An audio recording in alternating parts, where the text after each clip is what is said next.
X number of days. So at this point, let's say you're being tested, your test was negative for COVID. Now you're being tested. You can possibly potential positive, but you don't know it. You're not getting the results until, let's say, a day or two later, because the tests are not being done in the stadium or in the facility that they're in. They're being sent elsewhere.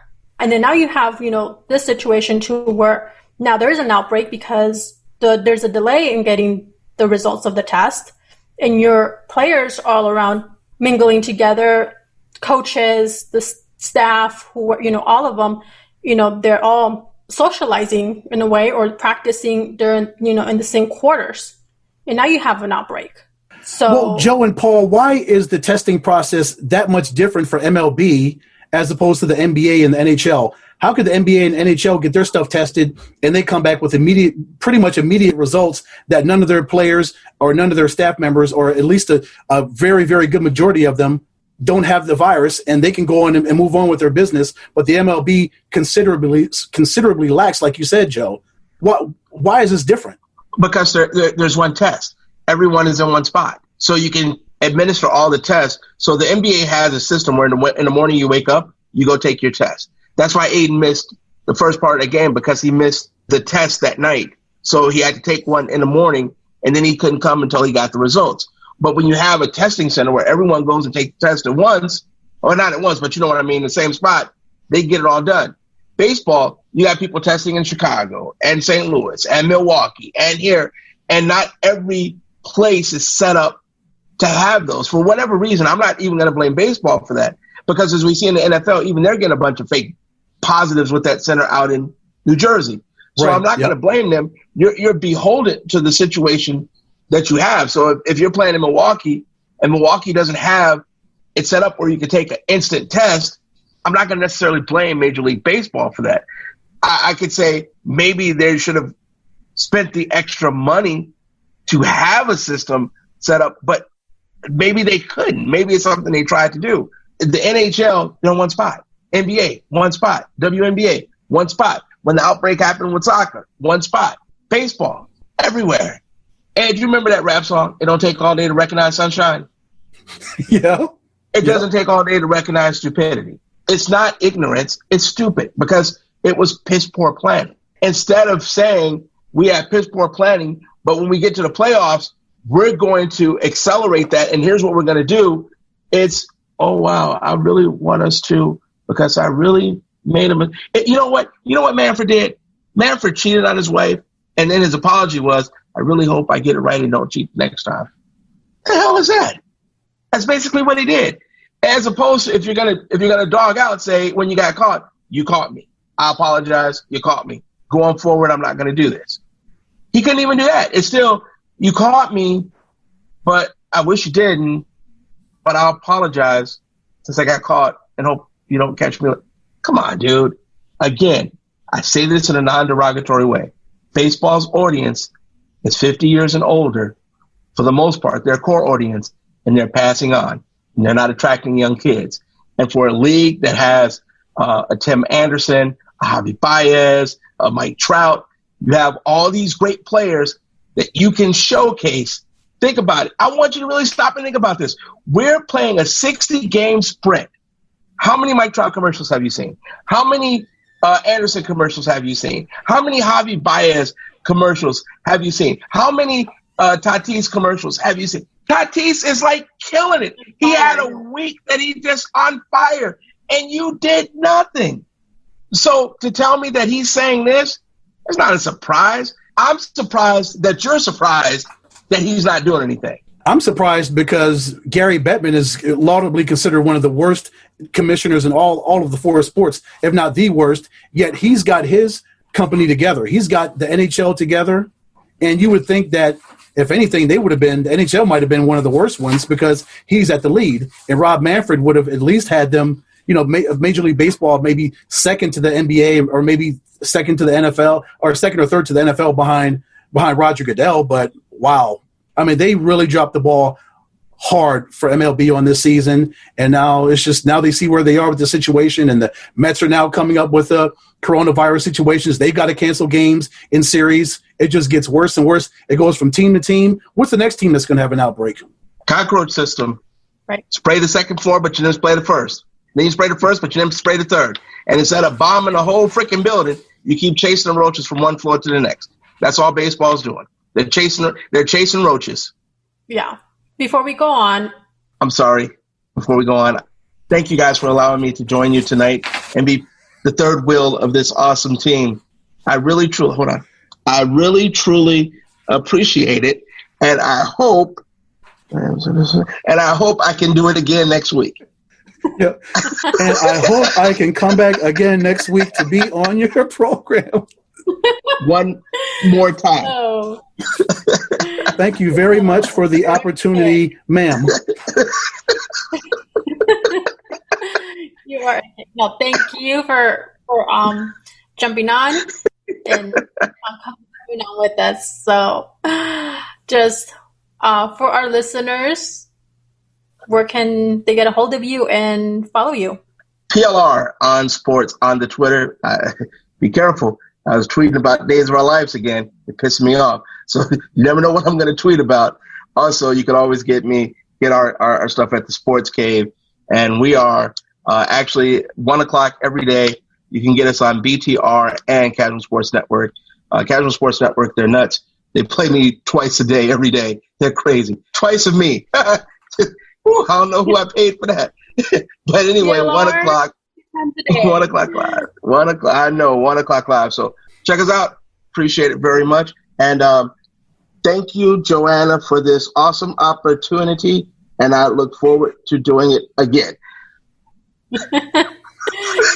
All right, y'all. There's no getting away. All right, brother. All right, bro. We've seen the circus, we'll say that it has been with MLB and the outbreaks. And then now we're seeing how the testing is being affected with NFL and the false positives that there were. So is this just a mirror of what is going to be for the NFL as we go forward? Is this just a hiccup on the road to kicking off NFL? NFL's around the corner from picking up and kicking off the season. What if it was the other way around? What if it was false negatives and there were actually positives? And now you have a potential outbreak that could be happening for a team. Here we have NFL that's not like baseball that plays every day. NFL plays weekly. So we still don't know the details of what would to happen. I don't know if you do, Ed. If a game gets canceled or postponed that doesn't get played for the NFL, let's say because due to an outbreak, what's going to happen then? Yes, they do have a bye week. I don't know all the details as far as that goes, but let's just think about that. What do we see this going for NFL as we kick off the season? That's not a good look that these false positives are coming out on these tests for these NFL teams. That's not a good look. And I know the NFL is going to get to the bottom of this and figure this thing out, because that cannot keep happening. And that's a good point that you made, Joe. What if they had some false negatives and they did turn out to be positives on these football teams, whether it's staff or players, and you wouldn't even know that unless they really dig deep down and discover these players and these coaches were actually positive when some tests were messed up and they were coming up negative. That's really bad, and that could really just send a ripple effect throughout the National Football League if they don't get this situation under control and get it figured out and see what's happening in New Jersey and fix this situation. Hopefully games don't get canceled, but if they do, I don't know if it will be hard for these players to give up a bye week to make up a game that got canceled, because these players, they live and die for those. They live and breathe for those bye weeks. They look forward. Yeah. They look on those schedules and they're like, okay, our bye week is in week 4 or week 6, or maybe we got a week 2 bye. We got an early bye this week, so they look forward to that week of rest and kind of getting away from the ballpark, the football facilities. But if they get canceled and they actually have to play a game that bye week, that would not sit well with those players and those coaches. Yeah, and here we're talking games, but that's not the that's the end game for the week. That's not counting the practices that you have throughout the week leading up to the game. So if you're testing positive, or you have an outbreak per se, or something like this happens again, and now you can't practice. You won't be practicing until you now come back with a negative and you're clear to play. So it's not only going to affect players and the teams in the game, but it's going to affect their practices. It's going to affect their coaches. There's going to be a ripple effect.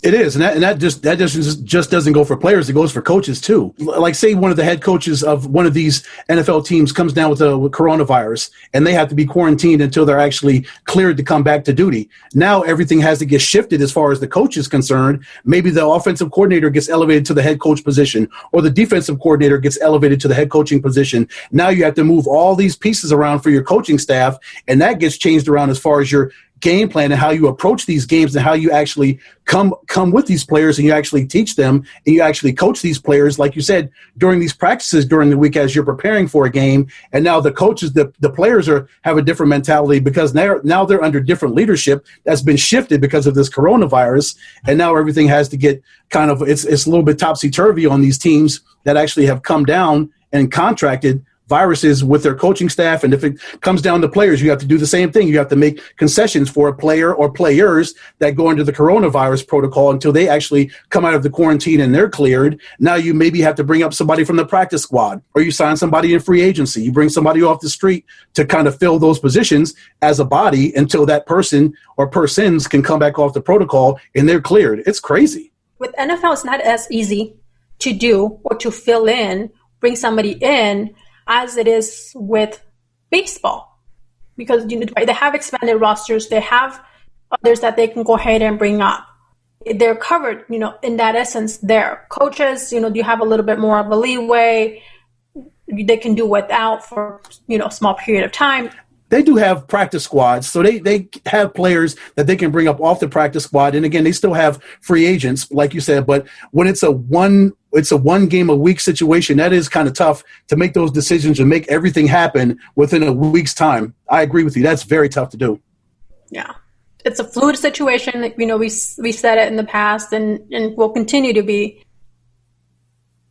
I guess you can say a story that's evolving as time goes on, and it's also fluid with recent events as well that also happened over the weekend. We have an individual that was shot over the weekend, unfortunately, by police. And we have here another story. We have Roger Goodell speaking with regards to Colin Kaepernick and the unrest that's been with police and social injustice. All of that has transpired.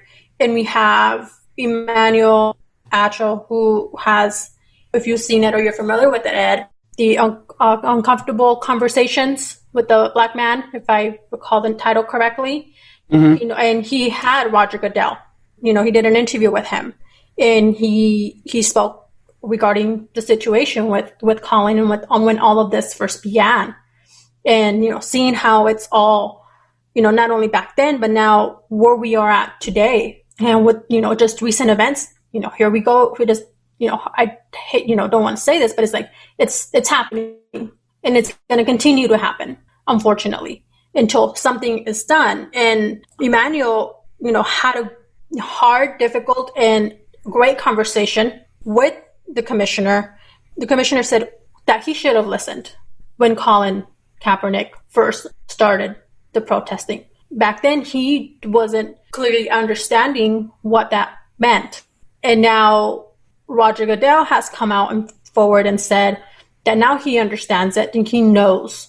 And one of the things that changed was him actually, I won't per se say living the situation, but experiencing through other people their experience, and being, in a way, feeling what they were feeling with having that conversation, or being brought into the experience, to say it, of, okay, now now I get it. And now he's in a place to where he understands it and knows what it means. Did you see the interview? Did you see Roger Goodell and Emmanuel talk about this? I watched it, and I was just pulled up the article. I was on the CBS News website reading a little bit of the article and about Emmanuel Acho and the conversation he had, like you said, with Commissioner Goodell.